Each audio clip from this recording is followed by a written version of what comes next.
Là, j'ai 20 ans et on dirait que j'ai un corps de petite fille. Quand je vois cette photo, c'est assez... Oui, et tu vois, j'aurais dit que tu avais 13-14 ans. Ouais, j'ai 20 ans sur cette photo. Et en fait, je pèse, je pense, tout mouillé, 40 kilos pour 1m60. Donc, c'est en plein dans la période anorexie.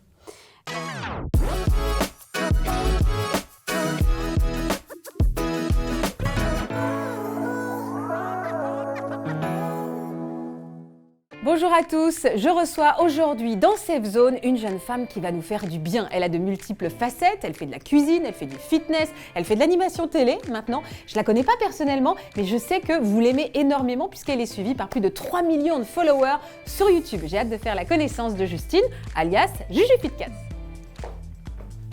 Bonjour. Salut Justine, je suis contente de te rencontrer. Pareil. Bienvenue. Merci de m'accueillir. Ben non, mais ça me fait plaisir, surtout qu'enfin je reçois une animatrice télé, quoi. Eh bien attends, j'ai l'impression qu'on fait le chemin inverse. Oui, c'est vrai, que du coup, je viens doucement en télé et toi tu viens doucement sur YouTube. Et surtout, du coup, on va pouvoir comparer nos expériences. Je suis très exactement. contente de te recevoir. Ici, c'est ta safe zone, ça veut dire que tu es en terrain tranquille, bienveillant. Tu m'as apporté des objets, tu m'as apporté des photos, des vidéos et je vais pouvoir apprendre à te connaître mieux. Alors tout le monde me dit, ah, tu vas rencontrer Juju. Donc je me suis dit, est-ce que je l'appelle Justine? Est-ce que je t'appelle Juju? Tu peux dire Juju. Tout le monde m'appelle Juju, tout le monde ça me t'appelle va Juju. très bien, ouais. Très bien. Alors Juju, je te propose qu'on aille s'installer. Tu fais le tour et on va parler de tes objets. Tu sais que c'est drôle parce que nos invités dans Safe Zone, ils doivent apporter donc des objets pour me raconter leur vie. Alors souvent, les objets, on peut les planquer. Avec toi, le truc, c'est qu'on peut difficilement les cacher. Je ne peux pas jouer la surprise parce que je les ai déjà bien dans mon point de... En toute honnêteté, j'ai eu du mal à l'emmener dans la valise. Je me suis dit, mais pourquoi j'ai choisi cet objet? Je suis dans le sud, du côté de Toulouse. Alors avant de découvrir justement ton premier objet, ça m'amuse ce regard que tu portes aujourd'hui, toi qui viens de YouTube et aujourd'hui tu te lances dans l'animation télé. Moi je pourrais te dire ce que je ressens en arrivant dans le monde de YouTube, mais toi, qu'est-ce que tu ressens en arrivant dans le monde du linéaire, de la télévision linéaire? Je pense qu'il y a un peu un petit côté de fierté de par le fait que moi, à la différence des jeunes d'aujourd'hui, j'ai grandi avec la télé. Donc tous mes référentiels d'émissions, de séries, etc., tout est en référence avec la télé. À la télé, ouais, c'est ça. Et c'est vrai que de la façon dont j'ai grandi, arriver en télé, c'était le truc quand on était enfant, on se disait waouh, le jour où j'arrive en télé. T'as quel âge, Justine? C'est 28 ans. D'accord. Et c'était quoi les émissions qui étaient un petit peu que tu regardais quand tu étais plus jeune? J'ai beaucoup regardé toutes les séries un peu Hannah Montana, Les Sorciers de Waverly Place. Donc ça, c'était un petit peu tout ce qu'on trouvait sur KD2A, Disney Channel, toutes ces chaînes-là. Et après, en émission, pour le coup, j'ai beaucoup regardé Incroyable Talent quand j'étais plus jeune et c'est comme ça que j'ai connu Éric Antoine, que je l'ai découvert en tant que magicien humoriste. Je regardais beaucoup avec ma meilleure amie d'enfance, Pékin Express. Parce que le type d'émission où tu te projettes en fait avec ta meilleure amie ou avec ton papa. Donc quand tu es arrivée en télé, il y avait quelque chose d'un petit peu, c'était flatteur pour toi. Tu te disais vraiment ça y est, quoi. Ouais, je pense qu'en toute honnêteté, il y avait ça et oui, je pense qu'il faut le reconnaître. Il y a ce côté de se dire, j'ai réussi à faire ma place en télé avec le temps, avec ce que j'ai construit sur les réseaux, sans oublier justement les réseaux aussi, parce que le but, j'imagine que c'est comme toi, entre la télé et maintenant YouTube, c'est de trouver l'équilibre. Bien sûr, parce qu'on n'a pas envie de perdre là d'où on vient, mais on a envie de se développer dans quelque chose de nouveau. Tu trouves que la façon de travailler est différente? Alors oui, je pense que la façon de travailler, en tout cas pour moi, peut-être pas pour tous les youtubeurs parce que je sais qu'il y a beaucoup de youtubeurs qui font des très grosses prods maintenant qui sont semblables à ce qu'on peut retrouver en télé finalement, avec des équipes, des caméras, enfin tout est similaire. Mais c'est vrai que moi je suis sur un YouTube plus simple, on va dire. Plus artisanal. C'est le YouTube que j'aime en tout cas, c'est ça. C'est la façon dont je m'épanouis sur YouTube. C'est quelque chose de très simple, de très naturel, une caméra, des fois toute seule, des fois mon cadreur qui vient me cadrer, mais on est deux, on s'occupe du son nous-mêmes, de la lumière, etc.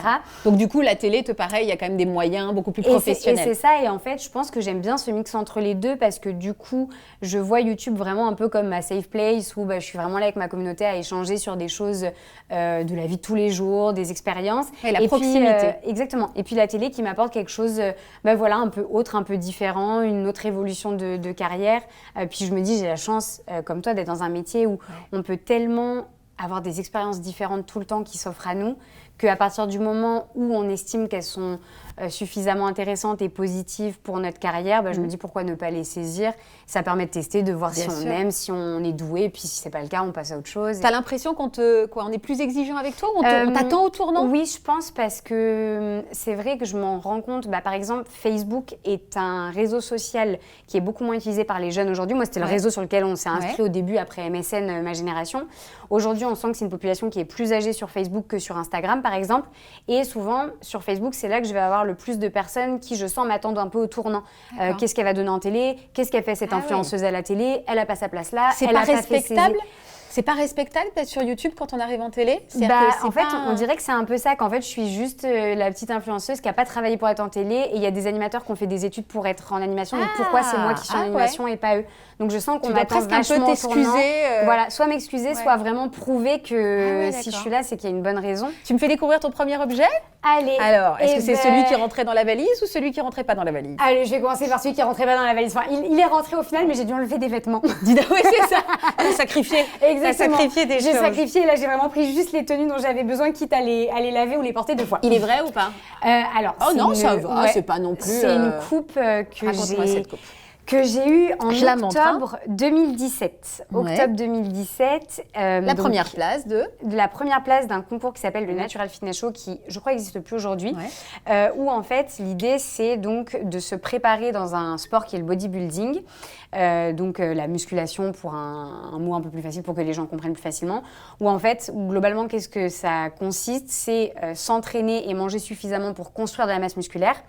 En général, forcément, comme on mange un peu plus que nos besoins, on va aussi, en plus du muscle, prendre un petit peu de gras, etc. Et ensuite, on fait ce qu'on appelle une sèche, où là, on va venir, via notre entraînement et encore une fois notre nutrition, enlever la masse grasse pour ne garder que le muscle, le plus possible en tout cas, et vraiment venir définir le muscle. Ça dure combien de temps, ça? Parce que ça dure en général, moi, il m'a fallu 1 an de préparation. Un an de préparation, donc 8 mois où on est dans ce qu'on appelle un cycle de prise de masse et 4 mois en sèche. Et ensuite, en fait, on passe sur scène avec notre physique le plus défini possible. Et en fait, on réalise différentes positions, on montre notre musculature. Mais ça, c'est hyper intéressant, je ne connais pas du tout ce milieu-là. Oui. Mais quand tu dis 1 an de préparation, c'est-à-dire que dans le concours, c'est un concours, dans le concours, ils prennent en compte, c'est 1 an derrière ou c'est juste le résultat qu'on voit le jour J? C'est le résultat qu'on voit le jour J. Donc là, c'est vraiment, normalement, le travail qui a été fait. Exactement. Ça se dit au féminin? Oui, concours de bodybuilding, exactement. On dit une bodybuildeuse? Oui, exactement, c'est ça. Et donc du coup, en fait, l'idée, c'est que le jour où on se présente sur scène, ça puisse retranscrire tout le travail qu'on a mené avec notre coach, parce que du coup, j'étais encadrée par un coach à ce moment-là. Et en fait, cette compétition-là, c'était un peu quelque chose que j'ai souhaité réaliser parce que moi, j'ai commencé la musculation parce que je faisais de l'anorexie. Donc, j'ai fait de l'anorexie entre mes 18 et mes 20 ans. C'était vraiment le cœur de la maladie. On en reparlera tout à l'heure, bien sûr. Je sais que c'est important. Et du coup, c'est vrai que, en fait, quand j'ai décidé de vraiment m'en sortir, que j'avais conscience que ça n'allait pas et que j'ai vraiment voulu prendre les choses en main, j'avais 20 ans. Et en fait, je me suis mise à la musculation. Je suis tombée amoureuse de ce sport-là et c'est le sport qui m'a sauvée et qui me tient, je pense, aussi aujourd'hui encore très éloignée de ces troubles-là. Et du coup, en fait, je m'étais fixé cette compétition au bout de 2 ans de musculation comme étant ce qui devait acter la fin de la maladie.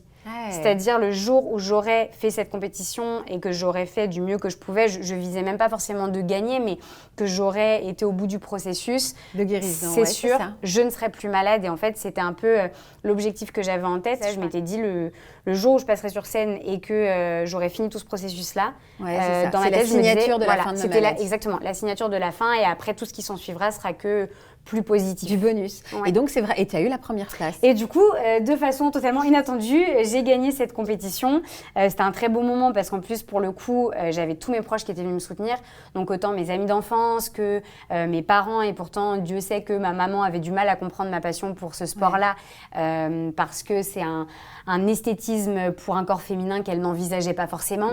Donc, c'était quelque chose aussi pour elle de venir me soutenir ce jour-là. J'avais mon frère, j'avais même des amis de mon frère avec lesquels j'ai grandi. C'était très symbolique. On était bien au-delà d'un simple concours de bodybuilding. C'était vraiment quelque chose de très symbolique parce qu'après, on a tous passé la soirée chez mes parents à fêter la compétition. Un des plus beaux moments de ta vie? Ouais, vraiment. C'était le soir où mon chéri m'a dit aussi qu'il avait envie de me dire quelque chose de très important mais qu'il ne savait pas si c'était encore le bon moment. Donc, j'en ai déduit qu'il avait envie de me dire qu'il m'aimait, mais je lui ai dit « tu me le diras quand tu seras prêt ». Donc, c'était vraiment le week-end, très magique beau week-end. Et un super bon souvenir dans ta vie. Une bulle qui s'est arrêtée dans le temps, quoi. Ouais, c'est ça. Un peu vraiment une boucle qui se bouclait. Exactement. Bon, donc il y a eu un avant et un après, en tout cas. Tu as grave eu raison de la prendre dans ta valise. Tu as eu raison de sacrifier des vêtements. Oui, je pense aussi. Je le pose précieusement là, cette belle coupe, et tu vas me présenter ton deuxième objet, alors. Alors, lui, c'est Lapinou. Alors, rien à voir, changement d'ambiance. Rien à voir, du coup, qui était très bien installé d'ailleurs, merci pour lui. Oui, t'as vu, les mignons, on aurait dit un petit lapin de Pâques. Ah ouais, alors lui, du coup, c'est mon doudou. C'est le vrai? Et c'est le vrai. C'est le doudou d'origine. C'est le doudou d'origine. Donc, en toute logique, il doit sentir très mauvais. Ah, alors, moi, je trouve qu'il sent très bon. Ah, il sent la bave d'enfant en général. Ma maman essaye tout le temps de le laver et je refuse constamment. Mais non, on ne lave pas un doudou, quelle idée, enfin. On est d'accord. Ben non, il faut que ça reste avec exactement, l'odeur rassurante. Exactement. Bien sûr. Et du coup, lui, c'est plein d'histoires parce que mon doudou, à la base, c'est celui de mon grand frère. C'était déjà un doudou de ton grand frère, ouais, d'accord. Mon grand frère a 10 ans de plus que moi, il a 38 ans. Ouais. Et du coup, le jour où je suis née, mon grand frère m'a donné son doudou. Donc quand j'étais tout bébé, c'est lui qui me l'a donné. Bon, il a beaucoup changé, il était très touffu avant, il avait un beau poil soyeux. Il a fait un petit régime. Voilà, là, il a fait refaire les oreilles. Non, il a fait une sèche. Il a fait une sèche. C'est ça, lui aussi, il m'a suivi dans la compète. Et du coup, oui, bon, alors Lapinou, nom très classique de quand on est enfant et qu'on ne sait pas quoi donner comme prénom à son doudou. Et c'est vrai que, pour le coup, ce doudou ne me quitte absolument jamais. Mais alors, quand je dis jamais, c'est-à-dire qu'encore aujourd'hui, à 28 ans, je dors toutes les nuits avec mon conjoint. Et en fait, je m'endors quand même mon doudou dans les bras. Donc, même si je dors dans les bras de mon conjoint, il y a toujours mon doudou entre nous. Si je me tourne, il y a mon doudou. Et pourquoi Pourquoi il est si précieux et pourquoi il t'a fait du bien de ta vie? Il y a des fois, justement, où je me demande... même moi, je pense que j'arrive pas toujours à expliquer pourquoi j'y suis si attachée. Je pense déjà parce que ça doit aussi représenter la relation avec mon grand frère. Je suis très fusionnelle avec mon grand frère. On a 10 ans d'écart parce que mes parents ont eu des difficultés à m'avoir après lui. Ouais. Et c'est vrai que moi, j'ai toujours eu une relation très admirative. J'ai toujours été très admirative de lui. Lui, toujours très protecteur envers moi. Je ne sais pas ce que c'est qu'une dispute avec mon grand frère. C'est vrai que ce que je dis souvent, mon père et mon grand frère, c'est les deux premiers hommes de ma vie, même si j'aime très fort mon chéri. Mais voilà, c'est vrai que c'est les deux premiers hommes de ma vie. Donc je pense qu'il y a ce lien-là. Et une enfance heureuse? Tu as eu une enfance heureuse? J'ai eu une enfance très heureuse pour le coup. Très heureuse, même si j'ai fait une dépression de l'enfant à l'âge de 7 ans.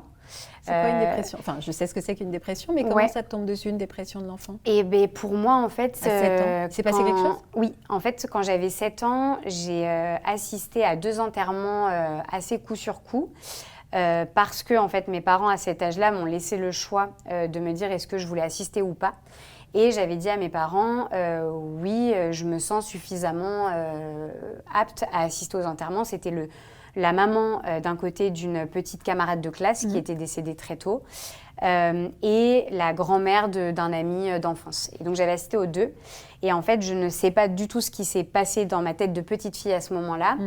Mais suite à ces enterrements, j'ai commencé un peu à avoir des périodes de crise d'angoisse, des périodes où d'un coup tous les dimanches soirs, de façon périodique, je pleurais. Et j'avais peur de laisser mes parents. Et puis petit à petit, j'ai commencé à prier tous les soirs dans mon lit. Et la peur de la mort. Exactement. Toutes ces peurs qui arrivent à cet âge-là. Dont la peur de la mort qui est une peur encore très présente aujourd'hui, qui traîne un peu toute ma vie. Ok, on en parlera. Voilà, et du coup c'est vrai que... Ça a été identifié, ça a été diagnostiqué chez toi? Oui, complètement. Parce qu'une dépression, c'est une maladie qui est une maladie grave, et c'est une maladie. À un moment, quelqu'un a mis des mots pour pas que ça soit... qu'on dise pas que c'était un petit coup de blues, quoi? Oui, non, complètement, parce que ça a duré entre 6 mois et 1 an quand même, donc ça a duré longtemps. Et j'ai été suivie par une psychologue spécialisée dans les enfants qui s'est occupée de moi pendant un bon moment et qui, elle, du coup, a pu tout diagnostiquer. Et d'ailleurs, c'est mes parents qui, pour le coup, je les remercie là-dessus. Ils n'ont aucun tabou sur tout ce qui est suivi psychologique, parce que je sais que ce n'est pas le cas dans toutes les familles. Et mes parents, de suite, le jour où on leur a dit on pense que votre petite fille a besoin d'être aidée, ils n'ont pas hésité. Et tu as été aidée comment? Tu as été suivie par quelqu'un? Pour le coup, je pense que le suivi psychologique a aidé, mais j'ai vraiment ce souvenir. Donc, du coup, voilà, j'en étais à un stade où je priais tous les soirs, je pleurais tous les soirs, je ne mangeais plus parce que, donc déjà un rapport un peu avec l'alimentation finalement, je ne mangeais pas parce que j'avais peur en mangeant de m'étouffer. Donc du coup, j'avais peur de mourir, donc du coup, je ne mangeais pas parce que je me disais si ça reste coincé, je ne sais pas. Donc c'était plein de choses comme ça. Une vraie détresse. Et et en fait, j'ai vu le film Forrest Gump au ski à cet âge-là, donc ça faisait presque 6-8 mois que j'étais dans cette phase-là. Et on a vu Forrest Gump à la télé un soir avec mes parents. Et ça, c'est pareil, je ne sais pas expliquer. C'est des choses, des fois, je me dis, des connexions qu'on fait quand on est enfant, qu'aujourd'hui, à l'âge adulte, je ne sais pas forcément expliquer. Du jour au lendemain, après ce film, comme si tout était parti. Et tu sais pas ce que tu as vu dans ce film qui t'a ému? Je pense, j'ai des scènes marquantes parce que du coup, il y a un truc aussi, c'est que je l'ai jamais re-regardé par rapport au fait que c'est tellement un souvenir précieux que je veux le laisser à la Justine de 8 ans. T'as peur d'être déçue? Exactement. Ouais. Et j'ai pas... Des fois, il y a des gens qui me disent, mais tu devrais le regarder avec ton œil d'adulte, peut-être que tu le verrais autrement. Et en même temps, je me dis, ouais, mais non, c'est trop précieux. Et je pense qu'il y a des choses comme ça qu'il faut savoir garder comme elles étaient intactes. Déçue de comprendre, de voir ou de ne pas voir. Exactement. Ce que tu as l'impression d'y avoir projeté, oui, bien sûr, à l'époque. Ouais, donc, non, c'est sûr qu'il y a des scènes qui, je pense, m'ont marqué, comme le moment où le petit garçon court avec tous ces morceaux de ferraille sur les jambes et qu'il y a tout qui se casse quand il se met à courir. Et je pense qu'avec mes yeux d'enfant, j'ai dû y voir peut-être des messages d'espoir. Bien sûr. Alors, tu sais, on a un objet mystère ici qu'on a placé dans cette boîte jaune que Betty et Muriel ont placé. Je ne sais pas ce que c'est. Toi non plus. On va le découvrir, on va voir ce que ça nous raconte. Okay. Vas-y, prends-le. Allez. Il me tarde de voir. Moi non plus. Vas-y. C'est pour toi. Oh mais c'est trop bien. La boucle est bouclée, je savais pas. Ah non, c'est trop mignon ça comme attention. Ah, c'est trop bien. Bon, alors, je ne sais pas si tu l'as, parce qu'il y a le fait de pouvoir le regarder sur une plateforme X ou Y, mais il y a le fait de posséder l'objet. Et ben, c'est encore mieux, parce que justement, comme je ne veux pas le re-regarder, au moins, je l'ai quand même en objet. En objet, et puis peut-être que tu le mettras, tu sais, dans ton bureau, dans ta bibliothèque, parce que tu sais que ça a été un moment important pour toi. Et puis peut-être que du coup, tu le montreras à tes enfants. Ah ouais, exactement. Tu veux des enfants ? Alors, c'est une grosse question. Ah zut! Donc j'ai mis les pieds dans le plat. Alors tu le montreras à ta tante. Voilà, exactement. À mon chat. T'es pas sûre d'avoir envie d'enfant? C'est pas du tout tabou. On peut tout à fait pas avoir envie. Pour le coup, j'ai jamais grandi dans la conviction d'en vouloir. Ouais. Je pense pour plein de raisons, mais je me souviens que depuis mon plus jeune âge, j'ai toujours eu peur. Je me suis toujours dit... Peur de quoi? De devenir maman, de la grossesse, de l'accouchement, de la responsabilité que j'aurai en étant adulte envers mes enfants. Ouais. Donc je pense que j'ai toujours grandi un peu avec ça en tête et c'est devenu de plus en plus ancré et de plus en plus vrai avec l'âge qui avance, parce que du coup, en grandissant, j'ai pris conscience vraiment des choses de la vie d'adulte qui nous entourent, et du coup, plein de choses sont venues renforcer ça. L'anorexie, forcément, a joué aussi, parce que la vérité est qu'avec des troubles du comportement alimentaire, qu'on le veuille ou non, toute notre vie, on aura un lien particulier avec notre corps quand on a eu des TCA.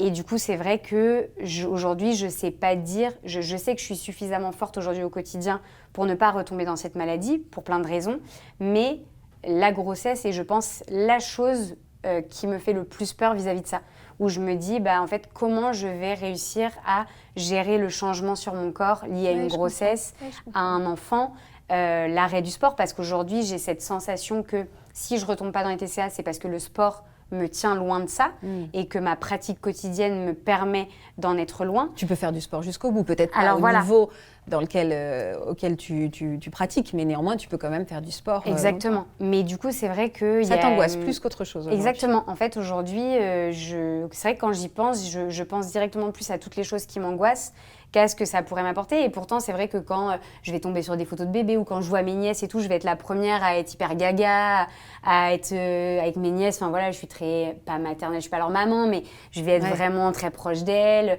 J'adore passer du temps avec elles. Mais c'est vrai que quand il s'agit de moi, il y a vraiment tellement de questions qui se posent. Le fait aussi d'éduquer des êtres humains que j'ai envie qu'ils deviennent de bons êtres humains. Quel est le monde qui nous attend aussi demain? Comme je dis à mon chéri souvent, quand je vois comment moi j'ai peur des fois pour moi en tant que femme, si j'ai une fille, si déjà j'ai aussi peur pour moi, comment je vais gérer ma peur par rapport à elle. Il en a envie, lui? Lui, oui. D'accord, donc c'est une discussion. Et est-ce que tes followers, ils te posent souvent la question? Tout le temps. Ah ouais, donc je suis relou là en fait. Tu vois, je le découvre avec beaucoup de fraîcheur. Mais en effet, on te pose beaucoup parce que comme on connaît ton homme, je crois que vous allez vous marier, j'ai vu que tu avais une jolie bague. Oui. Donc en effet, on te commence à te dire quand est-ce que tu fais un bébé, quand est-ce que tu fais un bébé. On me le dit déjà depuis un moment, c'est-à-dire que même avant la demande en mariage, les gens nous le demandaient déjà, ou même souvent il y a des personnes qui nous disent, ça arrive, quand est-ce que vous nous faites un bébé? Ah, cette phrase. Cette phrase pour moi est juste... à quel moment cette phrase existe? Je ne comprends pas le concept de nous demander de faire un enfant. Après, c'est peut-être une expression un peu tendre pour dire, voilà. C'est presque une réflexion un peu d'un autre temps. Mais néanmoins, toi, ça t'agresse un petit peu. Exactement. En fait, surtout que j'en ai déjà parlé quelques fois où je sentais qu'on me posait beaucoup la question et les gens savent un peu ma position par rapport à ça, mes appréhensions. Et c'est vrai que typiquement, pour donner un exemple tout bête, il y a quelques jours, on a été voir un film pas très positif au cinéma, on a été voir Saw 10. Ah oui, donc un truc bien, un bon film d'horreur. Un bon film d'horreur. Et c'est nos soirées romantiques à nous. Je comprends. Un bon moment. Et du coup, je rentre du film et je fais une story le lendemain pour dire oh là là, j'avais envie de vomir tout le film et tout. Et en fait, les premiers messages que je reçois, alors que pour moi, ça paraissait clair de dire que j'avais envie de vomir parce que le film était très compliqué en termes de... c'était très gore, quoi. C'était une grossesse enceinte, un bébé en approche. Et j'étais il n'y a pas de lien là, les amis. Enfin, je vous parle juste du fait que... Comment t'expliques les gens ont tellement envie que vous soyez enceinte? Parce que vous représentez un couple chouette et les gens ont envie de se projeter, ils ont envie de la continuité de l'histoire d'amour. Parce que tu représentes aussi des jeunes femmes qui peut-être ont envie d'avoir un enfant et ont envie de se projeter dans ta grossesse à toi. Comment t'expliques que ça interroge tant? Je pense qu'il y a déjà le fait que sur les réseaux, on crée une proximité avec nos communautés qui est différente de ce que des personnes en télé créent avec les gens qui les regardent, je pense. On a ce truc sur les réseaux où, comme on disait, comme c'était très artisanal, notamment au début, très vite, souvent quand on rencontre des gens, ils nous disent j'ai l'impression que vous êtes de la famille, j'ai l'impression que vous êtes des amis. Donc on sent qu'il y a un lien de proximité qui est très fort, qui fait que potentiellement ils se projettent sur nous comme des fois ils se seraient projetés sur une cousine ou sur une sœur, etc. En mode c'est quelqu'un de la famille finalement qui va avoir un enfant. Il n'y a pas de barrière sur le fait que effectivement on a un couple de sportifs en plus tous les deux. Peut-être qu'il y a des couples un peu dans le même cas que nous qui se disent tiens, ça peut être intéressant de voir comment ils gèrent l'arrivée d'un bébé dans leur mode de vie, ça peut nous permettre peut-être de se projeter. Je pense aussi qu'il y a le fait que la société nous a tellement inculqué que couple, mariage, bébé, ça paraît juste tout le temps logique. En fait, les gens se disent c'est la seule issue d'une histoire. Ça fait partie des inconvénients, ça, d'avoir exposé sa vie et par définition, même si vous n'êtes pas rencontrés pour ça, finalement ton couple aussi a été exposé, même sans le vouloir, parce qu'au début vous n'étiez pas un couple. Ça fait partie du prix à payer. Il y a des moments où tu te dis j'aurais aimé pouvoir garder dans l'ombre mon homme s'il avait fait un autre métier, pouvoir garder un peu ma vie privée. Effectivement, il y a des moments où faut réussir à trouver la limite. Faut réussir à trouver la limite entre ce qu'on veut partager, ce qu'on ne veut pas partager, réussir à imposer cette limite aussi aux gens qui nous suivent. Et c'est pas toujours facile parce que, en fait, c'est pas évident dans le sens où il faut toujours... On a bien conscience que si on fait ce qu'on fait, c'est déjà donc parce que nous, on travaille pour ça et parce qu'on a des gens qui répondent à ce qu'on propose et qui sont là pour nous soutenir. Bien sûr. Donc, on se doit d'être là pour eux, de les remercier. Mais en même temps, où est-ce qu'elle se trouve la limite? Parce que si on écoute certaines personnes, ça voudrait dire que parce que ces gens-là nous donnent de la force, il faudrait du coup qu'on leur doive tout et qu'on leur dise tout et qu'on leur partage toute notre vie et qu'on soit prêt à tout. Un peu une prison dorée en même temps. C'est ça, il faut trouver un peu cet équilibre. Tu l'as trouvé cet équilibre? Pour moi, c'est un équilibre qu'on travaille tout le temps. C'est-à-dire que c'est comme tout, en fait, il faut que ça reste à l'équilibre. Et il y a des périodes où ça l'est. Et puis d'un moment, on peut sentir que l'équilibre, il est un peu moins là. Il faut réussir à le retrouver. Il faut être constamment à la recherche de cet équilibre. Sur le fil. Et en ce moment, tu l'as? En ce moment, oui. L'équilibre qui est plus dur à trouver, c'est entre YouTube, la télé et comment mon chéri se sent dans tout ça, qui est un équilibre pas évident non plus, parce que du coup, comme on est un couple à la fois dans le privé, mais également un couple médiatisé, c'est tout un équilibre à trouver aussi là-dessus, l'un par rapport à l'autre. Avec des gros égos, mais ce qui ne veut pas dire du tout une critique, c'est juste deux personnalités, deux égos qui doivent cohabiter. On passe à côté, parce que j'aimerais vraiment qu'on parle de ce sujet-là. Allez. T'as vu, il y a des photos. C'est un peu comme ton salon. Il y a une photo avec ton homme, une photo sur ton cheval. Oui, exactement. Et ça, tu nous expliqueras pourquoi tout à l'heure. La photo dans Incroyable Talent. On en parlait juste à l'instant de ton homme et tu me disais que c'était une période un peu particulière pour lui. C'est vrai que nous, on te reçoit toi, on ne te reçoit pas lui. C'est une démarche aussi parce qu'il a été un peu plus dans la lumière, il a été dans la lumière avant toi. Oui, bien et sûr. aujourd'hui, c'est plus toi qui es dans la lumière aussi par rapport à cette nouvelle casquette qui est l'animation télé. Comment il le vit? C'est vrai que comme tu le disais à juste titre, et je suis tout à fait d'accord avec toi quand tu expliques que c'est pas négatif de dire ça, quand on fait des métiers comme ce qu'on est en train de faire, à savoir être filmé, être derrière des caméras, animer, rencontrer du monde, etc., c'est des métiers d'ego.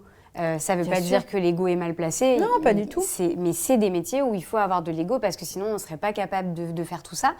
Et du coup, c'est vrai que quand on est 2 personnes dans un couple à faire ce métier et à avoir des carrières chacun à gérer, c'est pas toujours facile de trouver l'équilibre entre sa carrière à soi, celle de son conjoint et celle à 2 aussi, parce que du coup, on est aussi un couple médiatisé. Donc, il y a des choses sur lesquelles les gens nous demandent tous les deux, nous veulent tous les deux, parce qu'ils veulent le couple.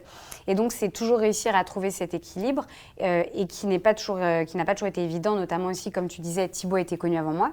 Et ça c'est toujours quelque chose que je dis avec beaucoup de fierté, puisque les gens, souvent, il y a beaucoup de personnes, beaucoup moins maintenant, mais beaucoup qui aimaient bien me le remettre un peu dans la figure en mode sans ton chéri, tu n'en serais pas là.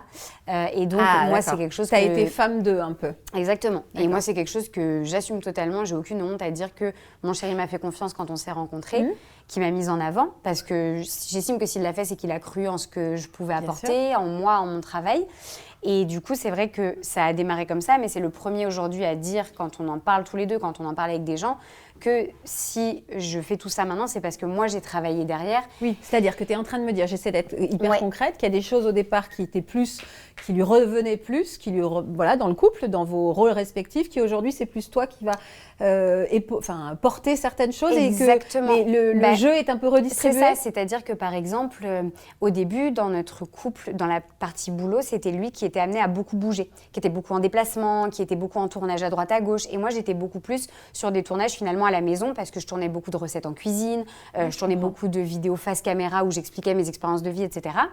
Là où aujourd'hui, Thibaut est revenu à des formats un peu plus posés, un peu plus où il a besoin de moins bouger finalement, il est un peu plus chez nous.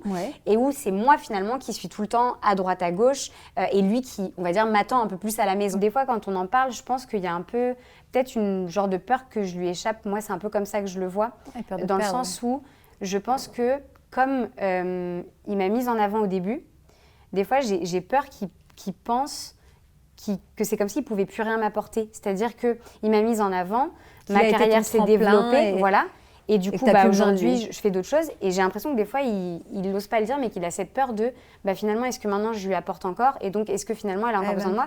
Là où... il a besoin d'être rassuré, en fait. C'est ça. Là où moi, je suis en mode, mais c'est pas ça que tu m'apportes. Tu m'apportes bien plus que une visibilité ou des followers. Ce que tu m'apportes, c'est dans notre quotidien, c'est dans notre vie de tous les jours. Et pour rien au monde, je voudrais me passer de ça.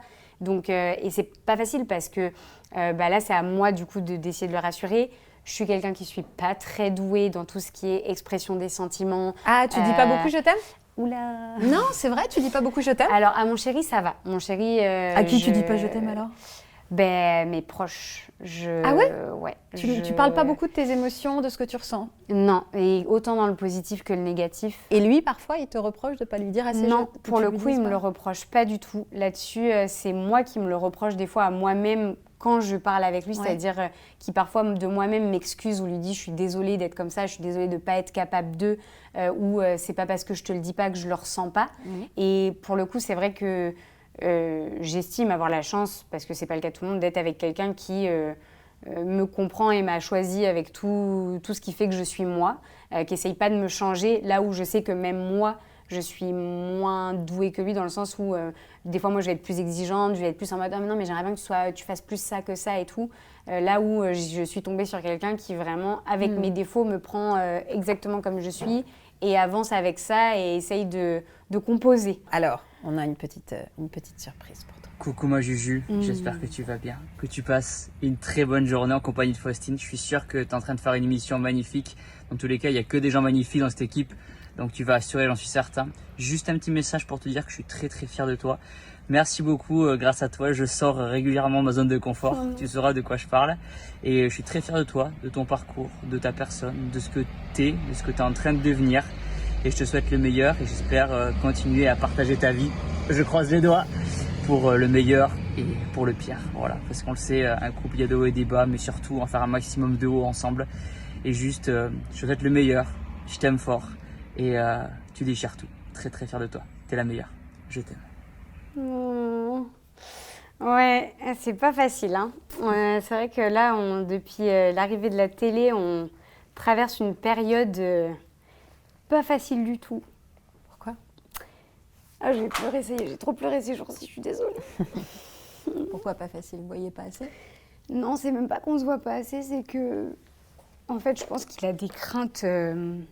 sur comme je disais, je pense des peurs que je lui échappe, de me perdre, que je me fasse embarquer dans un univers qu'il ne maîtrise pas, ou là où il m'a fait grandir sur YouTube et c'est un univers qu'il maîtrise. La télé, c'est un univers où il n'a pas de main prise, il ne peut pas contrôler ce qui va se passer. Et en fait, c'est super dur parce que moi, je m'épanouis là-dedans. Et en fait, on est dans cette espèce de truc en ce moment où il voit que je m'épanouis, mais en même temps, en m'épanouissant, je sens qu'il y a des choses où lui est mal et où j'ai comme la sensation de le blesser ou de lui faire du mal sans le vouloir. Et du coup, on est dans ce truc de... il faut que moi je puisse m'épanouir tout en faisant en sorte que lui se sente bien. C'est ça, cette fameuse zone de confort où il te dit tu sais de quoi je parle? Ah oui, complètement. Est-ce que tu as l'impression qu'aujourd'hui, tu as été beaucoup femme d'eux et qu'aujourd'hui, il devient un peu homme d'eux? Est-ce que c'est aussi ça un peu le cœur du sujet? C'est le premier à être hyper content. Là où c'est moi justement qui suis plus à avoir cette sensation de devoir toujours prouver. Et c'est même pas par rapport à lui, parce que lui m'a jamais fait ressentir ça, bien au contraire. C'est par rapport au regard extérieur des personnes qui me suivent, où j'ai toujours cette sensation, je pense encore aujourd'hui, de devoir prouver que je mérite ma place, parce que j'ai encore des messages aujourd'hui. J'ai encore des messages où on me dit sans ton mec tu n'es rien, si ton mec n'était pas là tu ne serais plus personne. Alors, si, nanana. Je regarde juste parce que ça c'était votre première rencontre. Celle qui aura l'étoffe de devenir la nouvelle Miss In Shape. Ok, donc c'est quoi le plan? Ça c'était mon coach qui j'ai fait ma compétition. L'idée les gens, c'est que Justine, elle va se mettre sur la presse ici. Moi, je vais arriver par ce petit couloir juste là. Et normalement, elle va être contente. Normalement, j'espère. Ok. Allez, c'est maintenant. Allez, Jus, encore une. Allez, Jus. Allez, tu l'as, Jus. Allez, Jus. Pousse-la. Allez, envoie, tu l'as. Explose, super. C'est bon ça. Comment tu vas bien? Je me souviens qu'il m'a dit non mais attends, t'as été hyper avenante direct. Petite anecdote. J'ai grandi dans une famille, on est hyper câlin, hyper chaleureux, hyper auberge espagnole à l'américaine. Ah non, mais du coup, il m'a dit, tu m'as pris dans tes bras et tout. Moi, j'étais là. Je réfléchissais en me disant, quand tu as un couple qui est né comme ça à la télé, il y a des moments où tu dis, on reçoit des messages des abonnés. Ça te gonfle pas parfois, parce que c'est le revers de la médaille. Vous exposez votre vie, et évidemment, dans votre vie, il y a aussi un peu de votre intimité, même si vous faites le choix. Mais il y a des moments où tu n'as pas envie de dire, non, mais de quoi je me mêle en fait? Enfin, avoir des gens qui commentent comme si c'était une série télé un petit peu votre couple, même si tu es très avenante et très chaleureuse et que c'est un et voilà, il y a pas des moments quand même où ça te tape sur le système? Ah il y a des moments bien sûr où même si comme tu disais c'est le revers de la médaille et entre guillemets faut l'accepter parce que ça va avec. C'est sûr qu'il y a des fois où tu te dis que c'est oppressant. J'ai la chance quand même d'avoir très vite réussi dans mes vidéos à exprimer certaines choses à ma communauté avec lesquelles j'avais du mal ou j'étais pas à l'aise. Mais le prix, alors je sais que est-ce que quand on est en couple, après je vais arrêter, je te parle beaucoup de ça, mais c'est vrai que c'est intéressant, est-ce qu'il est responsable? Est-ce que tu peux te retrouver à justifier, parce que j'avais vu une vidéo où tu le faisais. Attends, je ne suis pas très claire, je vais t'expliquer.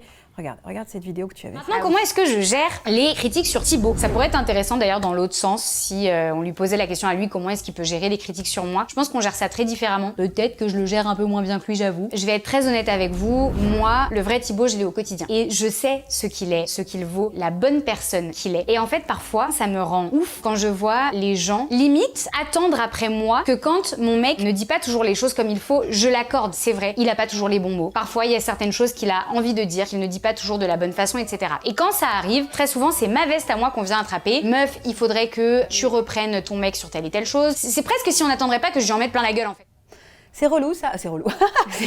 c'est relou. C'est lourd parfois d'aller, non mais c'est vrai, d'aller justifier et d'aller s'expliquer pour l'autre et en même temps, quand t'es amoureuse, t'as envie d'aller au front pour ton homme, quoi. Complètement. Ça je pense que c'est le truc, un des trucs les plus compliqués qu'on ait à gérer parfois dans notre couple, parce que en fait, ça englobe tellement de choses.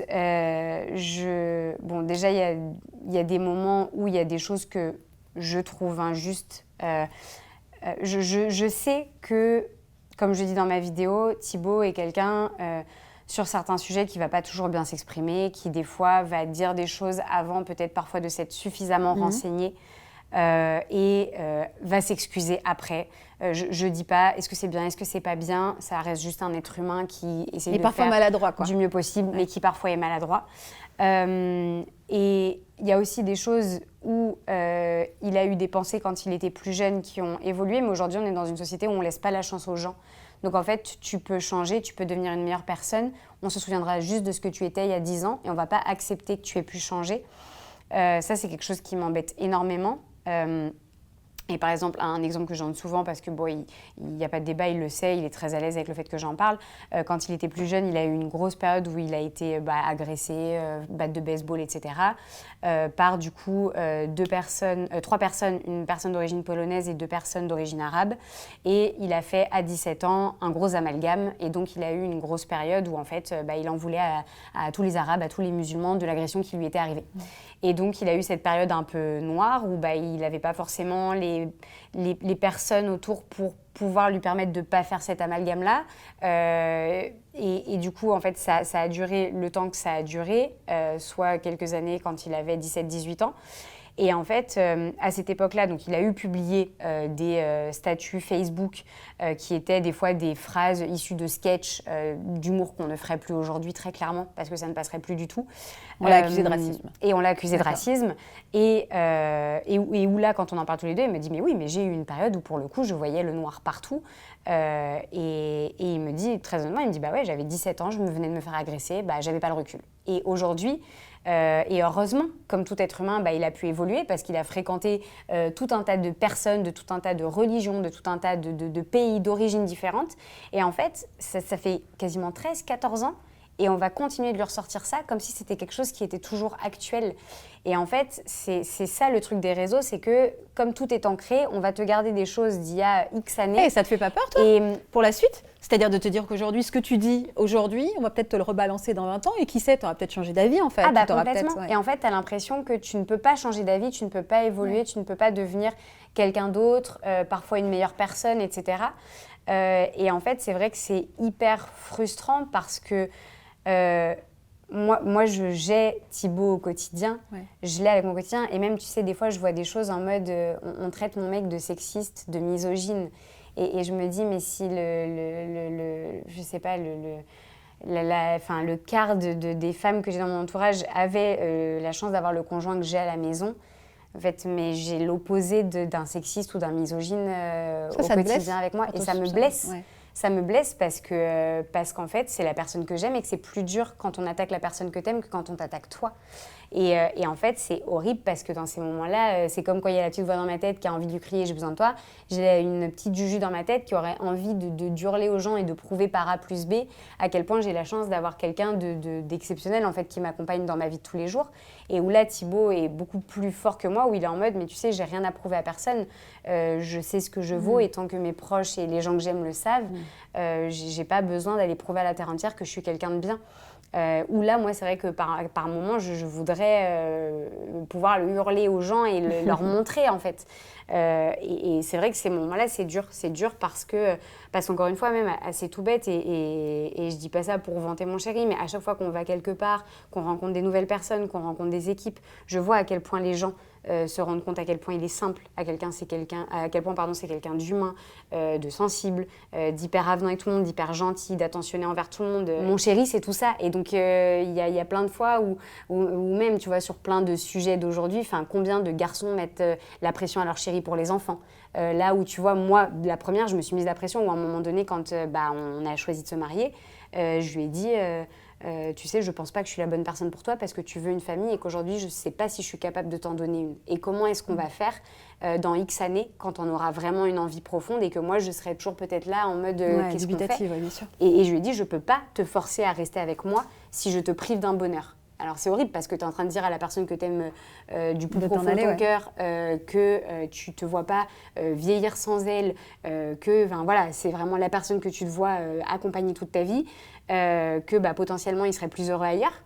Et où je me retrouve avec quelqu'un en face qui me dit mais en fait c'est toi la priorité, c'est toi ma priorité, ce que je veux c'est vivre avec toi, qu'importe ce qui va se passer autour. Et il y en a pas des centaines des chéris comme ça. T'as de la culpabilité parfois? De la culpabilité par rapport aux enfants? Ouais, comme tu sens qu'il en a vraiment envie. C'est dur parfois, même s'il a accepté ta décision pour toi. Je parle pour toi, de ton côté. Est-ce que c'est difficile? Oui, c'est dur. Parfois? C'est dur parce qu'en plus, je sais que ce serait un super papa. C'est-à-dire que je sais que je suis avec quelqu'un qui, en fait, ce serait un papa extraordinaire dans le sens où il prendrait tout le temps qu'il faudrait avec ses enfants, où il me laisserait jamais être la maman qui gère tout aux dépens de sa carrière parce qu'il sait que c'est important pour moi. Donc, en fait, quand même des fois j'en parle avec sa meilleure amie d'enfance, quand on en parle toutes les deux, elle me dit mais j'ai aucun doute sur le fait que dans notre groupe de potes, ce soit celui qui ait le plus l'instinct paternel, qui serait prêt à mettre de côté des choses pour être avec ses enfants, qui participerait autant que toi à l'éducation. Tu lui dis parfois que tu t'en veux? Ah bah bien sûr. Ouais. Il y a des moments où c'est compliqué et où même des fois dans des périodes où on peut avoir des bas. Pour le coup, je lui dis qu'au vu de ma crainte d'avoir des enfants, s'il y a une personne sur Terre avec laquelle je pourrais réussir à surpasser cette crainte-là, c'est avec lui et avec personne d'autre. Et du coup, c'est vrai que c'est dur parce qu'aujourd'hui, je ne me sens pas prête et que je sais à quel point c'est important de faire des enfants au moment où vraiment on sent que c'est le bon moment. Justement, je voudrais qu'on parle de ta relation avec ta maman. Pourquoi cette photo, tu nous l'as apportée? Déjà parce que c'est mon poignet dessus. Et d'accord, très bien. Il s'appelle comment? C'est ma jument, Pretty Woman. D'accord, j'adore. Ouais, voilà. Et parce que c'était toi dans un moment particulier. Exactement. Là, j'ai 20 ans et on dirait que j'ai un corps de petite fille. Quand je vois cette photo, c'est assez... Oui, et tu vois, j'aurais dit que tu avais 13-14 ans. Ouais, j'ai 20 ans sur cette photo. Et en fait, je pèse, je pense, tout mouillé, 40 kilos pour 1m60. Donc, c'est en plein dans la période anorexie. Et en fait, j'ai très peu de photos de cette période-là parce que forcément, qui dit trouble du comportement alimentaire dit qu'on n'aime pas son corps et qu'on fait tout pour le cacher et qu'au plus on évite les photos et au mieux on se sent. Ouais, bien sûr. Et du coup, je l'ai apporté parce que c'était une des photos où ça se voyait le plus et où même, je suis même pas souriante sur la photo, donc c'est... Non, elle est triste cette photo. Ça montre aussi... Elle est triste. Est-ce que tu sais comment elle est née?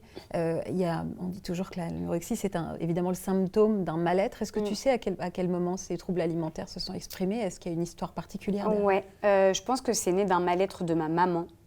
Au départ, au final. Ça, j'ai mis du temps à le comprendre. Quel mal-être de ta maman? Ma maman a toujours eu une relation très compliquée avec son corps. C'est-à-dire que petite, je sais qu'elle m'a toujours raconté qu'au collège, elle a pris beaucoup de poids et qu'on se moquait beaucoup d'elle parce que donc, ma maman était blonde enfant, puis avec la puberté, elle est devenue rousse. Et on s'est beaucoup moqué d'elle entre la rousseur de ses cheveux et le poids qu'elle avait pris. C'était devenu un petit peu la risée des camarades à l'école. Période qu'elle a très très mal vécue. Du coup, suite à ça, elle-même, je pense, est tombée dans une phase... elle m'a jamais dit le mot anorexie, mais j'ai su par ma mamie qu'elle avait été dans un centre pour réapprendre à manger quand elle était très jeune. Donc, bon, clairement... Et donc, elle a projeté sur toi la sévérité qu'elle porte sur son corps à elle? Complètement, c'est-à-dire qu'elle avait tellement de règles prédéfinies dans sa tête de ce à quoi devait ressembler une femme aux différentes étapes de sa vie, qu'elle a tout projeté sur moi. Et en fait, c'est passé par des choses toutes bêtes, mais typiquement à la maison, donc j'ai un grand frère, il y avait des goûters qui lui étaient réservés et qui n'étaient pas pour moi. Donc par exemple, je dis une bêtise, on mangeait des barlions. Bah, du coup, je ne mangeais pas de barlions, c'était pour mon grand frère. Et moi, c'était le goûter vraiment, le yaourt, le fruit. Alors aujourd'hui, pour plein de choses, je remercie ma maman parce que j'ai toujours appris à manger sainement et ça, c'est super. Oui, mais bon, tu avais aussi envie de te faire une barlion de temps en temps. Exactement. Et en fait, ça, c'était des goûters qui étaient réservés. Les complexes sont nés. Et exactement, par des petites choses un peu comme ça, anodines, un peu pareil à table. Mon frère se resservait 2 fois. Moi non, j'avais ma quantité à manger et je ne me resservais pas. Et en fait, c'était plein de petites choses comme ça. Qui t'ont fait glisser, quoi. Qui m'ont fait glisser. Et en fait, pour le coup, ce qui m'a vraiment fait glisser, c'est une très grosse dispute qu'on a eue quand j'avais 17 ans. Avec ta mère? Avec ma maman. Vraiment très grosse dispute où en fait, du coup, comme il n'y avait pas forcément de petits gâteaux à la maison, souvent on est des gros mangeurs de pain à la maison, donc quand je rentrais, il y avait du pain. Et en fait, des fois, ça m'arrivait au goûter de manger une baguette, quoi. J'étais capable de manger une baguette de pain parce que j'aimais trop ça. Et puis bon, j'ai envie de dire, j'étais sportive, j'avais 17 ans. Enfin, franchement, je pesais à peu près le même poids qu'aujourd'hui, mais réparti différemment parce que je faisais pas de la musculation, je faisais un autre sport. Et chaque sport définit le corps en fonction. Mais je veux dire, je faisais 54, 55 kilos. Oui, tout allait bien. Bon, tout allait très bien. Et en fait, oui, sauf que je ne pesais pas. Alors voilà, il y a aussi ça. Ma mère avait un poids ancré dans sa tête. Elle voulait quoi? Combien? 47 kilos. avant Les la 47 kilos, ça dépend de la taille, ça dépend de la morphologie, ça Et dépend puis, du poids c'était des le poids os. que je ça faisais quand dépend- j'avais 14 ans. 13-14 47 ans, j'avais pas kilos, eu ma c'est très- puberté, je rentrais dans un 30 ou un 32. Enfin, en fait, et quand ma puberté est arrivée, que j'ai grandi, bah oui, je suis montée peut-être, au lycée, je devais peser 56, 57 kilos. Enfin, Et alors? Et j'étais Ouais, c'est ça. très bien, enfin, moi, je me sentais bien dans mon corps, je m'étais jamais posé spécifiquement des questions. Malgré les petites choses un peu dégoûtées et tout, c'était jamais devenu quelque chose de vraiment ancré, sauf que bah, la puberté arrivant, la pilule, etc., des choses de femmes, la cellulite, potentiellement des vergetures. Et en fait, ma maman a tellement un truc avec la cellulite, et ça m'a vraiment matrixée pour le coup, que en fait, elle a commencé quand j'avais peut-être 17 ans à me faire des remarques par rapport à ça. Et, C'est-à-dire te faire des remarques désobligeantes, des critiques, Oui, parce exactement. que tu avais de la cellulite, te le faire remarquer Exactement. en public.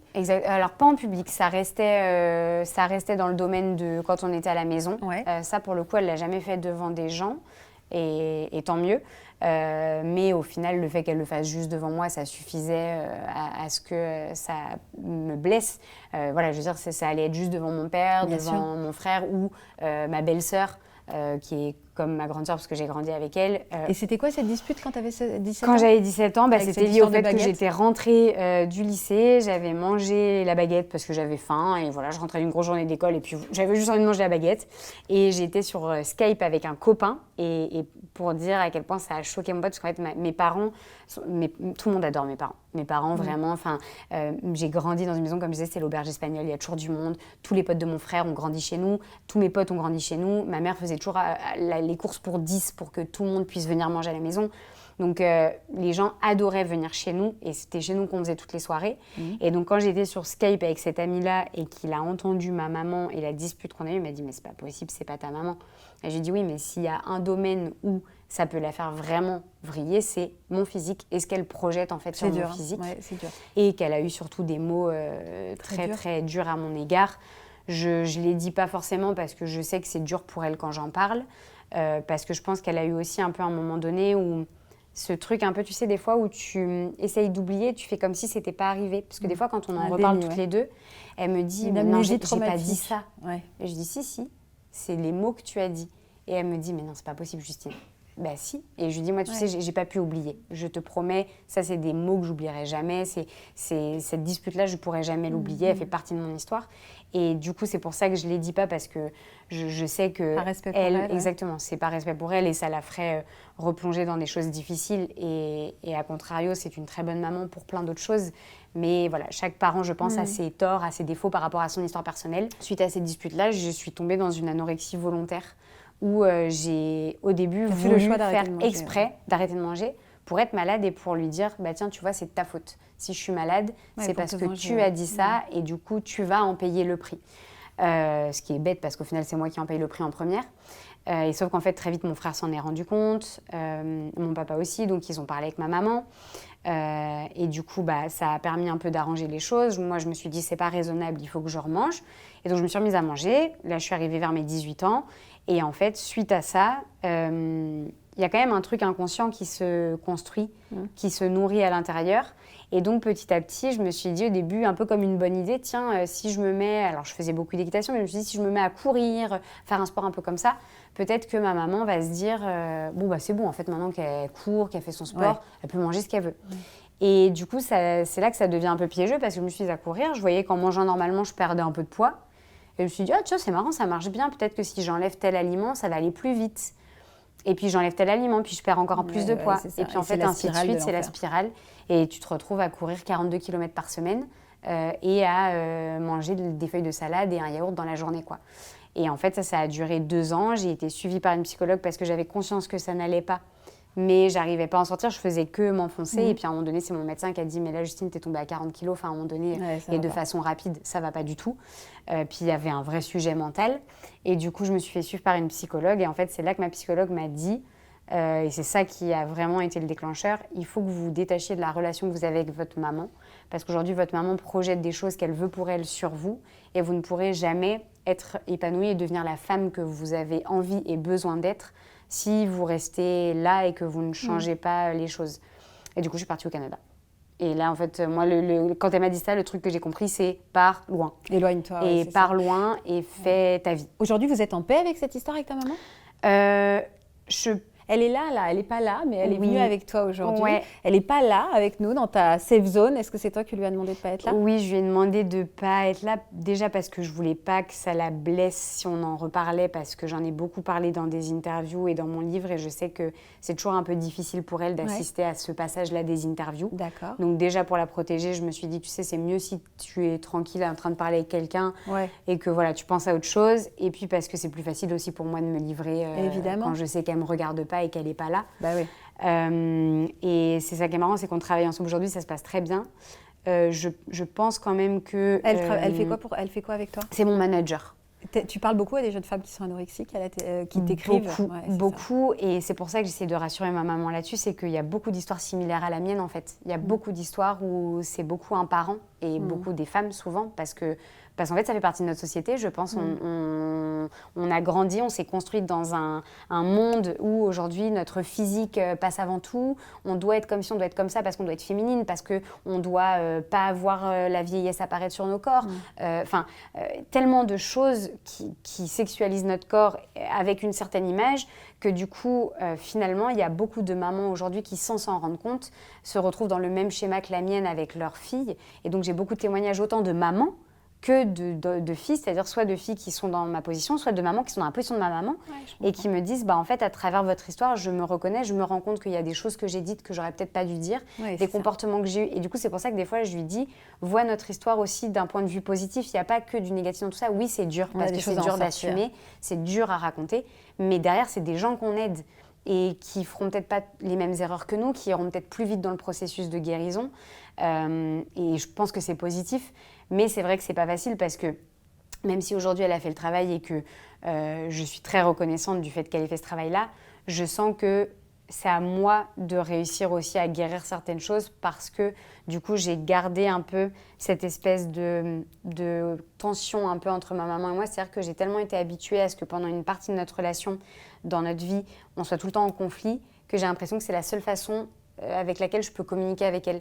J'ai une petite surprise et un petit message pour toi. Oh, ça en fait des surprises et des messages. Ça en fait des surprises et des messages.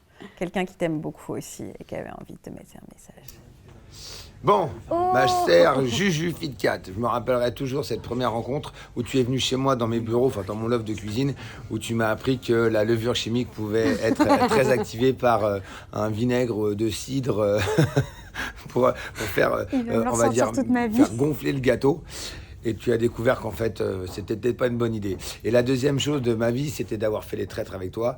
Et j'ai vu une personne très sensible et qui allait à contre-courant dans ce jeu. Donc, justement, trahir et mentir. Et je t'ai vu sous ta vraie personnalité, c'est-à-dire une personne formidable et honnête et sincère. Voilà, je te fais des gros bisous. On se voit bientôt. Si tu veux faire un gâteau à l'avocat ou un cake à l'aubergine, je suis ton homme. Gros bisous. Trop bien, Nono. Ouais, on a partagé une sacrée aventure. Ouais. Je m'en sors pas indemne de cette émission. Non, pas du tout. Et je pense que tous les deux, on a été les plus chamboulés. Je sais pas si c'est le mot, mais on a eu un gros suivi psy l'un et l'autre chacun parce que ça fait explorer des parties de nous-mêmes qu'on ignore, qu'on pensait pas explorer un jour, qu'on pensait pas exister même. Et ça nous fait aller à l'encontre de beaucoup de principes, de choses qu'on se dit non, ça jamais, non, ça jamais. Et en même temps, c'est intéressant parce que la psy était la première à me dire, tu sais, souvent les gens qui disent toujours « moi jamais », c'est ceux chez qui il faudrait le plus aller pousser la porte pour voir ce qu'il en est vraiment. Et elle me disait, tu sais, il n'y a que quand on explore toutes les parties de soi-même, même les moins sympathiques, qu'on peut vraiment devenir quelqu'un de meilleur pour nous-mêmes et pour les autres. Donc c'était dur, mais intéressant. On va terminer ce moment ensemble parce que tu sais, on a une tradition dans Safe Zone, enfin tu le sais peut-être pas, mais on doit terminer cette émission par une anecdote que tu vas me confier, dont tu n'es pas très fière. Mais comme c'est ta Safe Zone, on la laisse ici, tu peux partir beaucoup plus légère parce que maintenant on ne t'en reparlera plus. Quelque chose dont tu n'es pas très fière qui t'est arrivé, un peu un moment d'humiliation, mais un peu rigolo. Ok, d'humiliation ou est-ce que ça peut être un truc où j'ai menti à quelqu'un? Mais vas-y, tu me racontes un truc dont tu n'es pas très fière, mais encore une fois, on t'en reparlera plus. Vas-y, je t'écoute. Alors, mon chéri, il fait attention à son alimentation. Et en fait, autant dans tout ce qui est gras, etc., il s'en fiche de manger des burgers, des frites, tout ce qui est salé, mais il a un vrai truc avec le sucre. Pour lui, manger sucré, c'est vraiment, le sucre, c'est une drogue et il veut vraiment pas en manger. Et en fait, il n'y a pas longtemps, donc on est allé prendre un brunch en amoureux et on avait 2 desserts, c'était des petites compotes de fruits et tout, mais dessus, il y avait une petite crème chantilly. Ouais. Mais c'est un resto, enfin voilà, tout est Hyper fait maison. raffiné, Voilà. ouais, c'est ça. Et bon, il Y a me pas de dit sucre non, mais ajouté dans écoute, tous les je sens. veux pas manger le dessert, je te le laisserai, on le ramène à la maison. Et je lui dis d'accord. Et en fait, je lui prépare tout le temps ses goûters. Et du coup, il me fait confiance. Et donc, je lui prépare son goûter et tout. Et en fait, moi, je veux pas gâcher. Et c'est un truc frais. Donc, je savais que le lendemain, ça allait plus être bon. Je supporte pas de jeter la nourriture. Et donc, du coup, comme moi, j'avais déjà mangé ce dessert-là, j'en pouvais plus. Je me dis, bon, je vais lui préparer son goûter. Je prends la petite compote et je lui mets dans le goûter. Et sauf que je n'allais pas rien faire de la petite crème chantilly dessus. Ben non. Et donc, j'ai mis la petite crème chantilly dedans. Et quand il m'a demandé, Bibou, tu me la fais pas à l'envers, hein, t'as mis que les fruits. Oui. J'ai dit oui, j'ai mis que les fruits. En fait, j'ai mis toute la chantilly.